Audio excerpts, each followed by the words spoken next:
Good morning. Happy Friday. Really cool to have you all here. Monday afternoon, 1:10 p.m. when you come to lab, we'll look at problem set 5, which is over this chapter 16, electrochemistry stuff. We'll do seminar self-quiz 5. We'll take the actual quiz 5 afterwards. You'll turn in the lab we did on Monday, termination, KSP, delta G, delta H, delta S for calcium hydroxide. And we're going to do a very different kind of lab afterward. It's called qualitative analysis of group 1 cations, but I abbreviated QA1 a lot. Anyway, it's not a math lab. It's all like putting things together, watching for colors or precipitates and stuff. People tend to like these labs, and I hope you do too. Please bring your goggles. We've got lots and lots of little chemical tests we're going to do. And definitely don't wear shorts, open-toed shoes like sandals. If you have a shirt that like shows your midriff, I don't encourage you to wear that. You want to come in prepared for bear, all right? And no one's ever gotten hurt in here, but there have been lots of times where chemicals spilled and stuff like that. So try to think about that before the lab. That would be super cool. Questions on any of that? Wednesday, we left off talking about a table of standard reduction potentials. Now, if you look online, you're going to see a zillion different versions of it. But the classic way, which I feel is the best way, is first of all to have all of these listed as reductions. Now remember, Leo says lose electrons, oxidize, but these are all gaining electrons, so they're all reductions. And on top of that, this reduction table, which I feel they should be most positive to less positive, all right? And when you're doing problems in the problem set, make sure you use this table because these are the values I'll use. There are other values out there, stuff like that. But anyway, we're going to see that positive cell potentials, these positive numbers up here, first of all, they're listed in volts. And if you've done anything with batteries, then there's like, 9-volt batteries and 12 volts and stuff like that. These are the same kind of volts, but these are volts created not from, say, Bonneville from a dam, but these are created chemically from a chemical reaction. And they are potential energy and stuff, which is pretty cool. So we're going to see in a little bit that positive values of E are the reactions that happen by themselves. So for example, what I mean by that, I have batteries in my remote control, and when I push the little pointer button, I want the pointer to work, all right? That means that my battery has a positive voltage. These down here, the negative numbers, if I tried to push the remote control button, like nothing would work.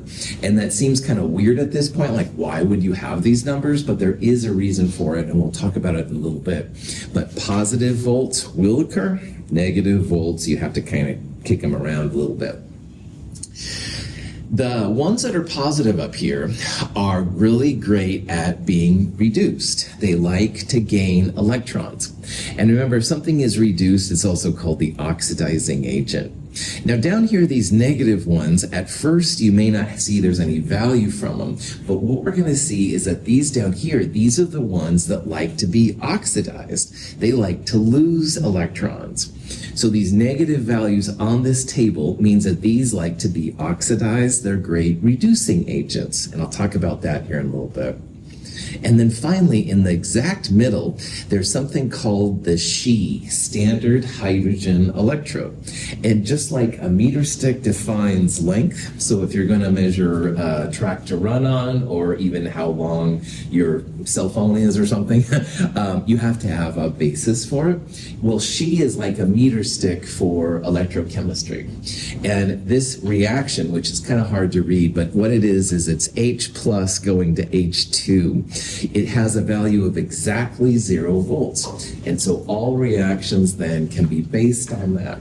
So you can use a meter stick to measure centimeters or kilometers, stuff like that. We're going to see that chemists can use the She electrode to measure all these other different values up here. And then finally, just realize that all of these values have that little E naught, that little superscript 0, and that means standard conditions. And it's a thermodynamic standard condition. So what that means is all of these are recorded at 25 degrees Celsius, 1 mole per liter. there's a gas, it's 1 atmosphere. If we were on Mars where it was colder, or doing electrochemistry in the body, which is about 37 Celsius and warmer, some of these values may not be quite as accurate. Okay, so keep that in the back of your mind. But again, most things, normal conditions, these values work really great. Any questions? Okay. So as I said, the ones up here on the top, the positive values, these are all reductions, and they're ready to go. They have positive values. And down here, even though these are negative and they don't go, these are going to be great oxidizers. They like to be oxidized. So all of those reactions on that last page, you can flip around, all right? And if you've ever played that game where you get the flip around, you have to change directions kind of thing, well, anyway, this is kind of the idea here with cell potentials. So as an example, on that last page, you can write zinc as being oxidized, zinc going to zinc 2 plus and 2 electrons. This has a positive cell potential.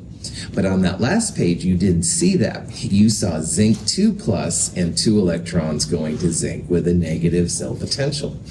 On that last page, everything is a reduction. Electrons are reactants. But really, zinc likes to lose electrons. So notice that it's the same reaction but flipped, and the sign changes too. So that's why all of those negative numbers on the last one, when you flip them around, they become positive. And that just means they would prefer to be oxidized, like this one right here, rather than reduced. All these redox reactions have to have a source of the electrons and something to take the electrons.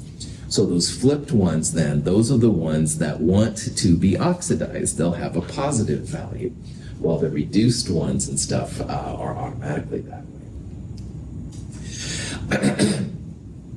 So on that table we just saw, if you see a negative E value, that just means it likes to be oxidized. You can flip it like we did here with zinc, and then it will be a positive number. On the other hand, the ones that are already positive, they like to be reduced, all right? They're not going to be as happy when they're oxidized. You can flip any reaction you want, but it's the positive E values. Those are the ones which are going to occur. Any questions on that? So here's an example of a reaction where we have zinc and zinc 2 plus on the left, and we have copper and copper 2 plus on the right. And when you connect the leads together and you use what's called a voltmeter, which is used a lot of times in physics, you get a value of 1.10 volts. There's a 0 in front right there. I have no idea why that's the case. But anyway, neither here nor there. So when you connect the circuit together, you actually get a value of the voltage. And now we know where these numbers can come from. Unbelievable.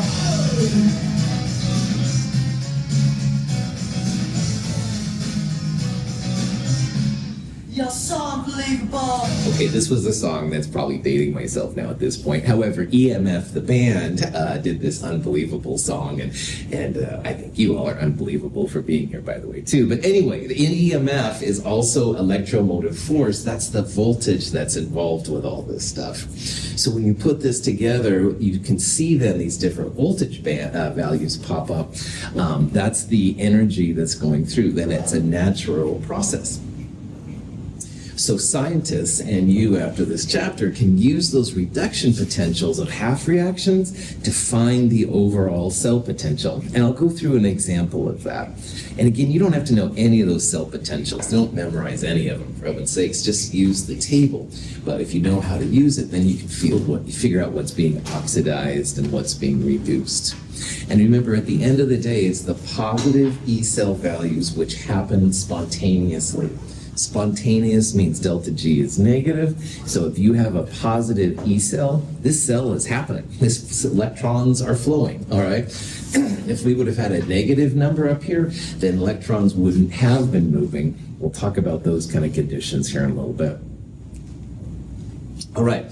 So if you put these reactions together, just remember that table, everything there was a reduction. And you're going to have something be oxidized. So you're going to you're going to flip one of them, all right? And the question sometimes is which one.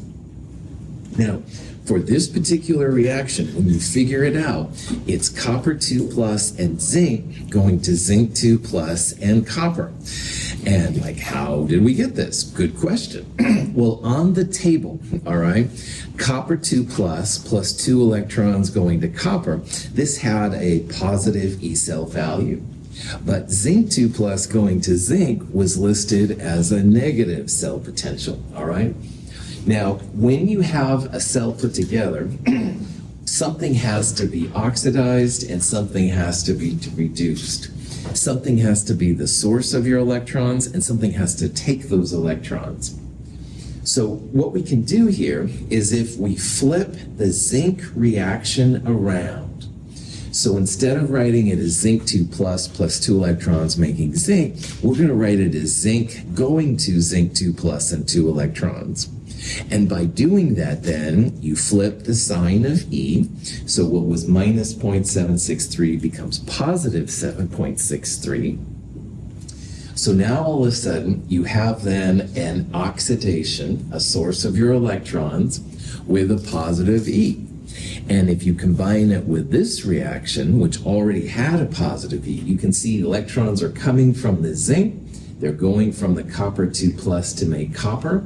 And you combine them together, the electrons cancel out, don't show your electrons, and voila, 1.10 volts, 1.100 volts with e-sig fix anyway, is the value you get out, which is just amazing.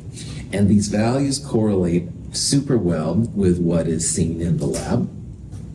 So if you do this reaction at 25 Celsius, all the standard conditions, you should get a cell potential of 1.10 volts. And even better then, if you have a diagram like this, you can show how electrons are moving because they're going to go from the zinc as they make zinc 2 plus. They're going to go over here to the copper 2 plus solution to make copper. And the ions will go through here and stuff like that. So remember, positive E cell values are the ones that are going to go. And you can actually then make predictions as to which one is going to be going in what direction and stuff like that. Any questions? Okay. So here's a reaction. It's got nickel and mercury. And on the table here, we would see, for example, this reaction because it's a reduction. But we wouldn't probably see this one as is. We'd have to flip this around. So if you flipped it around and had nickel 2 plus and 2 electrons making nickel, you'd probably see it as minus 0.25 volts. But either way, in this problem, we just want to find the E cell value for this reaction, where nickel and the mercury 2 plus ion makes nickel 2 plus and mercury. And it's pretty chill. In this case, we're going to look at these reactions. You're welcome to flip anything you want, but in this reaction, we really don't have to because nickel's a reactant, and nickel, we want it to be a reactant. And mercury 2 plus is a reactant, voila. Nickel 2 plus is a product. The 2 mercuries are liquid or products, so we can literally add the 2 half reactions together. And by doing so, we'll add those numbers together. So the cell potential here should be positive 1.04 volts. So we didn't need to flip anything here. We already had something being oxidized and something reduced. When you add these together, we get the desired reaction, 1.04 volts. Any questions?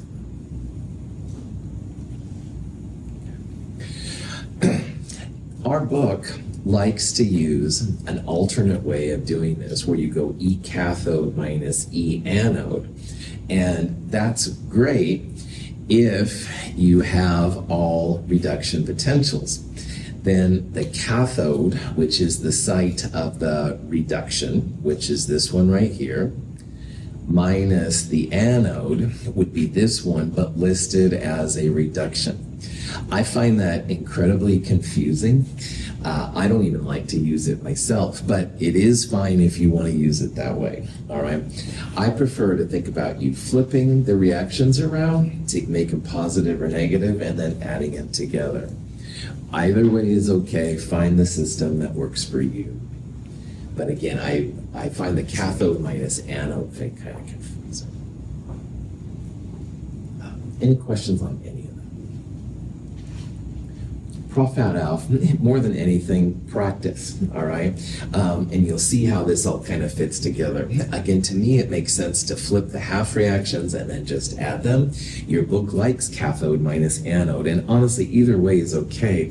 Just use the method that works for you, stuff like that. Prof hat back on.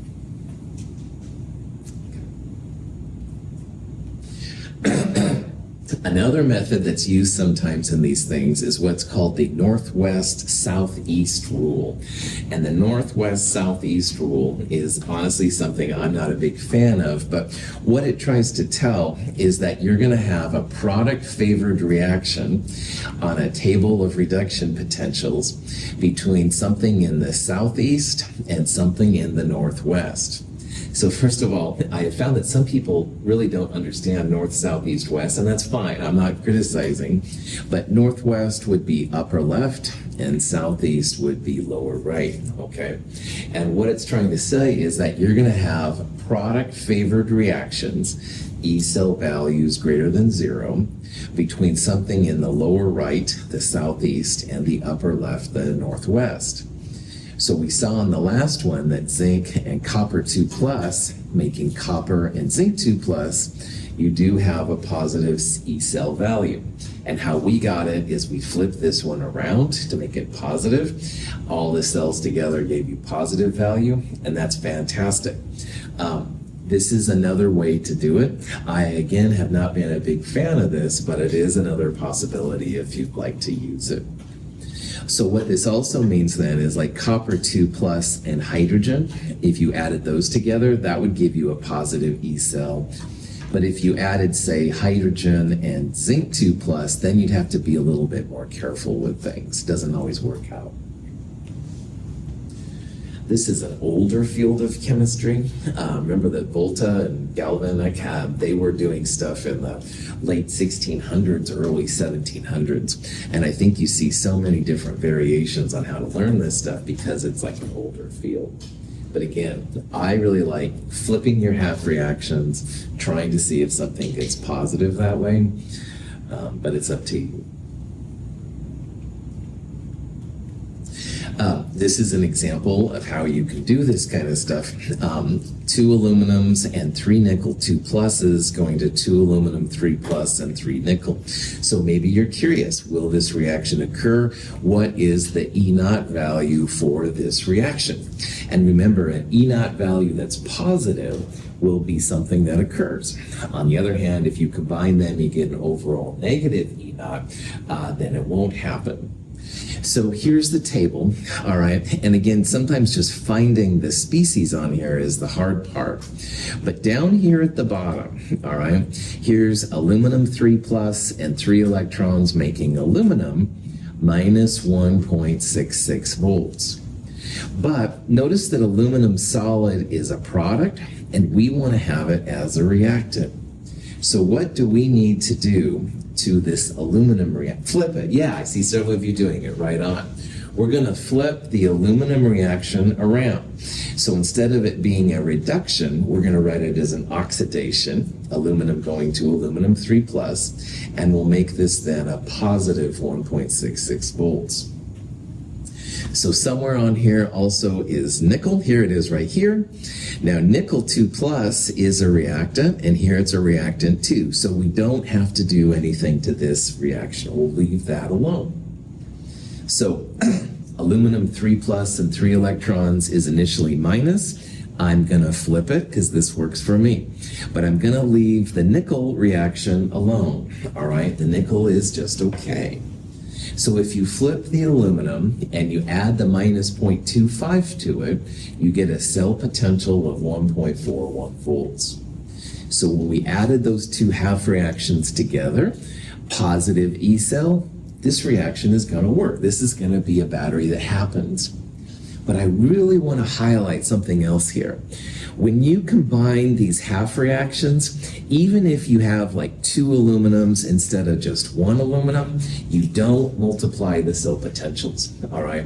And that this is the only time in chemistry where this is the case. We'll see where the moles of electrons pop in here in a little bit. So instead of multiplying the aluminum here by 2, like 1.66 times 2, leave it alone. And also, we didn't multiply the nickel by 3. We didn't multiply this number by 3. So when it comes to cell potentials, just add them as is. Don't multiply them by any factors. And again, that's very weird for chemistry. We'll see where the factors do pop in later here. But when you're just combining those cell potentials, just leave them alone. Question? Okay. I should point out here too, aluminum is in the lower right, nickel is in the upper left. So those two being opposite, like northwest and southeast, you would then predict there would be a positive E-cell potential. That's the northwest southeast. But again, I'm not going to steer you that way, but if you decide to use it, it's totally cool. Here's another example. So if you look at the different reductions where electrons are reactants, here's one with silver plus to silver, and here's copper 2 plus to copper. Now the tables of reductions, when they're listed the best way, are most positive to most negative. So silver would be above copper. This is a northwest. This is a southeast. So let's calculate then the E value for this reaction, the reaction between copper and silver plus. Now, initially, these are the half reactions as listed, all right? They're always listed as reductions, 0.80, 0.337. But we don't want to have copper 2 plus as a reactant. We want to know what happens when silver plus and copper come together, all right? So what I would do, once again, let's flip that copper around. We want copper metal as a reactant, not as a product. So I'm flipping this whole reaction around. I changed the sign on the copper ion to minus 0.337. I'm going to leave the silver alone because I want silver plus to go to silver. If we combine those two reactions together, it's positive 0.46 volts. So you can see here that this is a cool way then to find what these cell potentials are. Positive E-cell means it's going to happen. Negative E-cell would mean it's not going to happen spontaneously. We'll talk about that later. And the overall balanced reaction to make sure that all the charges mesh and everything like that would be copper and 2 silver plus, become 2 silvers and copper 2 plus. Any questions on it? Okay. Now, why I've been having you go through all this is because a lot of times when you're in the lab, you're like, man, I don't know how this is going to work. So let's say that you set up this cell, electrochemical cell like this, and on one side you have a cadmium piece of metal and cadmium 2 plus, and the other side you have a piece of iron and iron 2 plus. Something has to be oxidized, something has to be reduced. But which combination is it going to be? For example, is cadmium going to go to cadmium 2 plus and the iron 2 plus to iron? Or is the cadmium 2 plus going to go to cadmium and the iron go to iron 2 plus? And they're both possible, but remember, a positive E cell is the one that's going to occur. So what we should do here then is calculate which of these combinations, the first one or the second one, which one is going to give you a positive cell potential.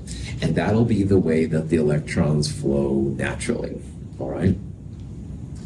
So when you set this up, initially you don't really know which combination is possible, but using these cell potentials, you can make this happen. Positive E values are the spontaneous ones. Those are the ones that are going to occur. So if you look on the table of reductions, iron 2 plus to iron minus 0.40, cadmium 2 plus to cadmium minus 0.44. So one of them has to be flipped around. And remember, when you flip it around, you have to have an overall positive value. So as an example of what I mean by that, if you flip this one around, iron would be this side, iron 2 plus over here, you'd get positive 0.40. But positive 0.40 and minus 0.44, you'd still get a negative cell. So that would be one which is not spontaneous. It's not going to occur. However, if we flip the cadmium around, cadmium becomes a reactant, cadmium 2 plus a product. We change the sign here, it becomes positive 0.44. And positive 0.44 minus 0.4, even though it's very small, it is positive. That's going to be the reaction which spontaneously happens. So we're going to flip the cadmium reaction around. Cadmium's over here. These two are over here. The electrons will cancel out that way. Positive 0.44 minus 0.40. You get very, very small positive, but it's positive, and that's the name of the game, all right? So this reaction is the way it's going to happen. Electrons are going to go from the cadmium to the iron side as iron 2 plus makes iron, and then the other ions will go over here to kind of balance it out. So you can actually make then predictions as to how electrons are going to flow and stuff like that. Questions? Here's a question also that sometimes people ask. They're always curious, like, will this react? All right. So the question here is, can the iodide ion reduce water? Now, if you step back for a second, if you've ever done stuff like hiking or gone off in the wilderness, sometimes when you have an impure water sample, you can put an iodide tablet in and it purifies the water. And the water tastes pretty nasty, honestly, but it's better than having all the different diseases that can be in stagnant water and stuff like that. So, when I've put my iodide tablets in water, like nothing happens, like you don't make hydrogen gas or iodine. But on the other hand, we should verify that that's actually the case. So again, going back to those reduction tables, here is water being reduced. It goes into hydrogen and hydroxide. On the other hand, if we're having iodide, this will be the source of electrons there. Iodide's going to go to iodine with 2 electrons. And there's the cell potentials. So you add them up, electrons as reactants, cancel electrons as product. You get this reaction right here. Add the potentials together, minus 1.363 volts. So does a negative voltage tell the chemist that the reaction occurs? Or, yep, I see several of you shaking hands. Good, that's right. Not gonna happen. Ain't gonna happen. Thank the stars. If I was back in the wilderness, I put my iodide in water and I started getting hydroxide and hydrogen gas or something. Oh, so yeah, so good. It doesn't react. But you never know until you try sometimes, and that's one of the reasons why this is kind of cool. Now, this is negative 1.363 volts, and it's not spontaneous. It's not going to happen. However, the opposite would be something that would happen. So if you added some iodine and hydrogen gas to a little bit of base, it will make iodide and water. You'd get a very positive 1.363 volts.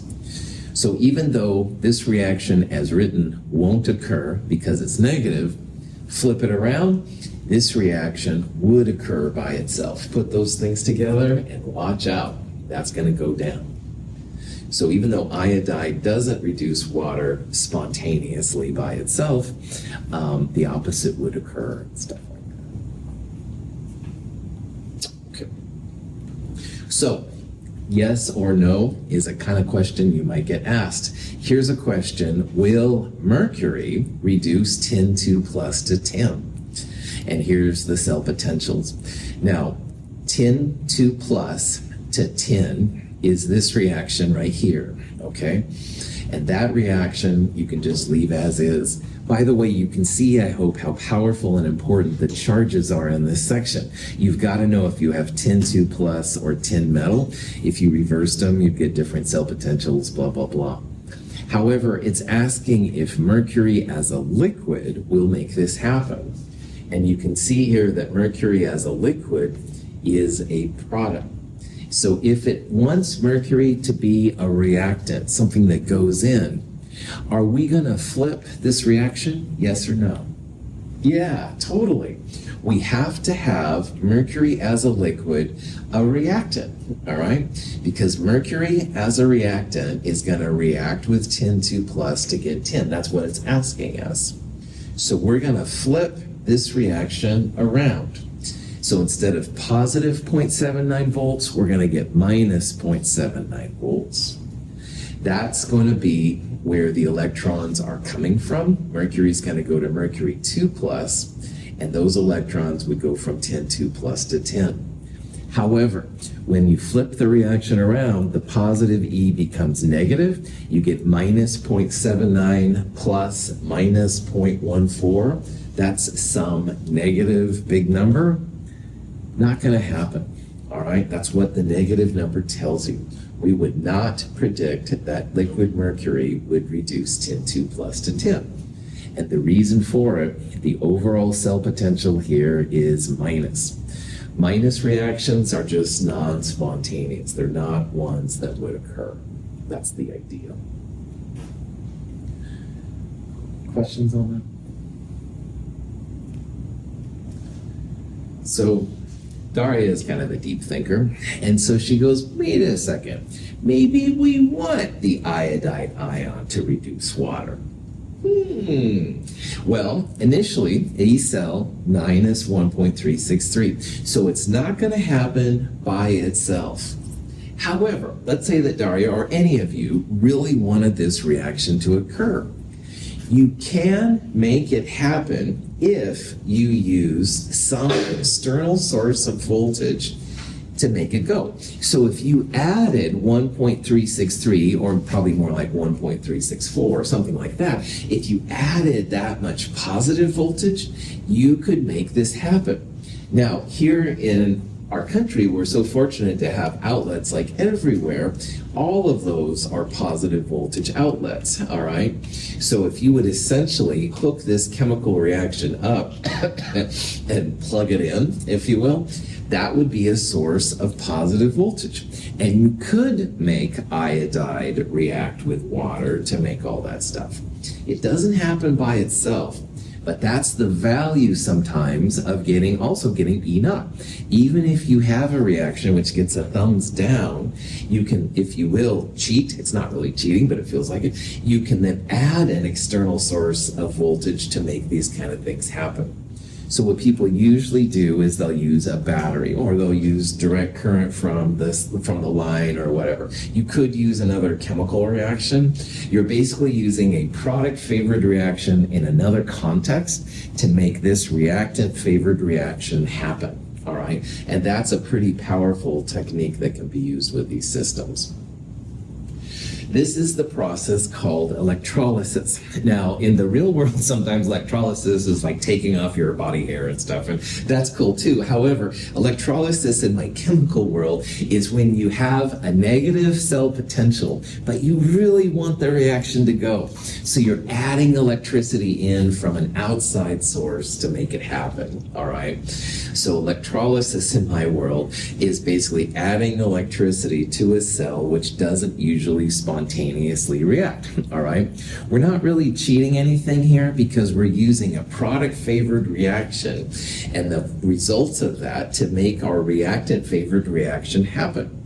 And a lot of chemicals are made this way. So sodium metal and all the halogens and sodium hydroxide and all these other things, they don't happen by themselves, but you can force them to happen if you happen to have Bonneville power plants, dams, or something next door, or if you have, oil burning or wind power or any of these kind of ways, you can use a lot of those sources of energy to make the chemical change happen.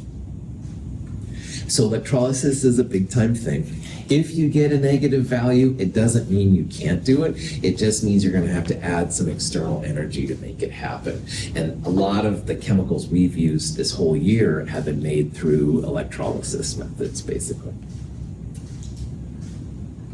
Questions? Now, we've been talking a lot how positive E values are spontaneous. And the word spontaneity came from delta S of the universe, or what chemists use most of the time, delta G, the Gibbs free energy. So there's a way to relate the Gibbs free energy to the cell potential E. It's delta G equals minus NFE, all right? Now, first of all, let's look at that negative sign, all right? If delta G is negative, and that's spontaneous, but E naught positive values are spontaneous, there has to be a negative sign related. So if you have a positive E times negative, it's going to give you a negative delta G, and vice versa for positive. So that's why that negative sign is there. F is another constant that's very important in this section. It's called the Faraday constant. It's 96,485 coulombs per mole of electrons. Now, charge is measured in coulombs, which is more physics than chemistry usually. But if you have a mole of electrons, you have 96,485 coulombs of charge. That's kind of interesting, but why chemists like to use it is F is related when you want to turn cell potentials into Gibbs free energy. It's named after this guy, Michael Faraday, who's kind of an interesting person. He was definitely, I think, the definition of a tinkerer in science, and he kind of did stuff like in his garage. Now, of course, this was before people had garages, but the equivalent of, like, that's where Faraday was kind of doing stuff. It's really interesting. He's kind of a cool dude, but anyway, so E is the cell potential, F, 96,485, N is the moles of electrons transferred. All right, so sodium going to sodium plus 1, that would be 1 mole of electrons. But magnesium going to magnesium 2 plus, that would be 2 moles of electrons. So N is always going to be an integer number here. Cool. Always use 96,485. If you use other numbers, there's some weirdness about it and stuff. So, any questions? So this is why we've been saying that positive E's are related to negative delta G's, i.e. positive E's are spontaneous. So when I have a battery in my remote control and I push the button and my pointer comes on, that's because I have a positive cell potential that's making the battery come on, and a positive E is related to minus delta G. Cool. There's lots of different variations that you can do with this equation. And so I just want to kind of buzz through some of them. If you want to go from E to delta G, you can use delta G equals minus NFE we just saw. What we also saw back in the equilibrium chapter, that delta G equals minus RT natural log of K. So, of course, chemists thought, hey, let's combine these. You end up with this expression right here, where E, the cell potential, equals RT over NF times natural log of K. Now, R is the energy 8.3145. F now is our new Faraday constant that we were just talking about. N is the mole of electrons transferred. T is the Kelvin temperature. Now, to make this equation work, you have to have a K that's based on a redox reaction. Kas and Kbs, the acids and bases, aren't redox reactions. So you couldn't use a Ka or a Kb to calculate a cell potential. There's no redox occurring in those, okay? But a lot of reactions do have Ks, and if you have that, then you can quickly find the cell potential, stuff like that. Because so much is done at room temperature, temperature is 298 Kelvin. R is 8.3145. F is the Faraday constant, 96,045. So a lot of times you'll also see this expression where they take R, T, and F and combine them to get this value. Tracing things drives me crazy, but that's an instructor's personal problem. You don't have to worry about that. Anyway, if you're going lots of E from K or vice versa, this is kind of cool to use. You still need the moles of electrons transferred. When I do these kind of calculations myself, I won't lie, I don't use this one very often because I've done so much acid-base stuff, and acid and base Ks, there's no Ecell. But what I have done is I use delta G equals minus RT natural log of K to go from K to delta G or vice versa. And then if I do have a cell potential, I'll use delta G equals minus NFE to go this way, back and forth. But some people use this a lot. It can be really helpful. Use whichever ones you want to. Any questions? So it's all coming together. We're basically seeing how delta G minus RT natural log of K, delta G to K. Delta G equals minus NFE, delta G to E. We also saw delta G, products delta G minus reactants delta G, if you have tables of delta G values. We also saw delta G equals delta H minus T delta S if you have enthalpy and entropy, like the lab we're doing this week, stuff like that. So, question? Okay. When you're doing these reactions, it's important, I think, sometimes to think about the magnitudes and if they make sense. Now, most of the time, scientists want to know if you have a product-favored reaction, something that's going to occur. Well, product-favored reactions mean delta G is going to be negative. It's going to be a number less than 0. E values, like we saw, are going to be positive. Delta G equals minus NFE. That little minus sign there makes you change it. So a negative delta G becomes positive E and vice versa. But also because delta G and K are related here, K's greater than 1 give delta G's which are negative. So what this means for you as a person learning this is that negative delta G's, K's greater than 1, and E's positive, all reactions can occur. All thumbs up from the thermodynamic entities. On the other hand, you can have reactant-favored non-spontaneous reactions, which are cool too. Those have reactants, more reactants than products, so your K is going to be less than 1. Well, when you do these equations up here, then delta G comes out to be a positive number, non-spontaneous. Your E values come out to be negative, the batteries that don't happen. So again, what this means, K's less than 1 imply delta G is positive, and E naught, if it's electrochemical, would be a value less than 0, be negative numbers. So they should all correlate if everything kind of comes together. So, questions on that? So here's the kind of problem where this could be helpful. Let's find the delta G for this reaction, which is tin 2 plus and vanadium, making tin metal and vanadium 2 plus, E naught 1.07. But before we even go there, all right, if E naught is positive, all right, what will be the magnitude of delta G? Will it be greater than, yeah, I see, Jane, well done. Yeah, it's gonna, delta G is gonna be a negative number, all right? If E is positive and F is positive, we'll see N is positive, then that negative is gonna make delta G negative. So the answer you calculate here should be a negative number. It won't be A or B, and honestly, it won't be C either. That's just kind of silly. So it's gonna be D or E. Positive E, corresponds to a negative delta G. We don't have to do it this problem, but a positive E would also imply that your K was greater than 1. So you'd have some kind of product favored K, but that's not part of this problem.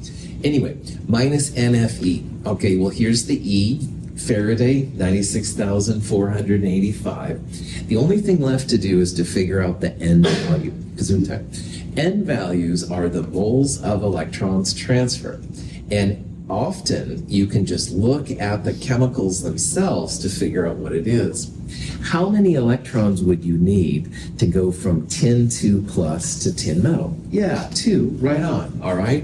And you don't have to do it from the tin's perspective. You could do it from vanadium too. Vanadium going to vanadium 2 plus, that's going to give off 2 electrons. It's becoming positive 2 when it was neutral before, so you'd have to lose 2. So the N value here is going to be 2. So minus Faraday, 96,045, 2 for the N, 1.07 is the voltage. Throw all that together, it comes out to be a very, very large number. So delta G, if you remember, is usually kilojoules. Divide by 1,000 minus 206 kilojoules would be your delta G. Remember, when you go like oxidized and reduced and you add the cell potentials, you don't worry about the moles of electrons.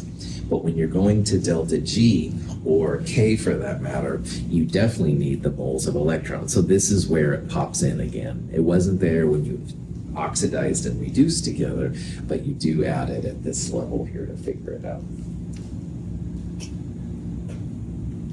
Yes, Jane. So if there's no K, then we wouldn't worry about the natural log of K. That's right, exactly. If you wanted to, though, you could absolutely do it. You've got the E, you can find K. Standard conditions would be 298, 8.314. So there's nothing that you couldn't do about it, but you don't have to do it here again. Good. Other questions? Cool. Now, Jane actually asked a good question there. How, if you wanted to find K, what would you need? And if you needed to find K, then you'd need to have the temperature. And standard conditions would be 298 Kelvin. But what if you are on Mars? What if you're doing something in the human body, in the sun, Venus, whatever? How do you find cell potentials? Well, this guy, Mr. Nernst there, Walter Nernst, came up with what's called the Nernst equation. And this is kind of a weird equation, but why it's cool for chemists is it allows you to find a cell potential under non-standard conditions if you know the cell potential and these other pieces right here.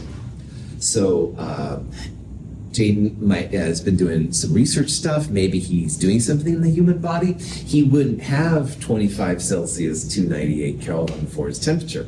The human body is 37, so that would be a different Kelvin temperature. And if Jaden was publishing or something like that, maybe he'd need to know what the exact cell potential was. So human body things, other planets, other conditions, this can be really kind of a cool equation. It's kind of a weird equation to use, but it's absolutely doable, and I want to get that across, so we'll go through an example here of how this works.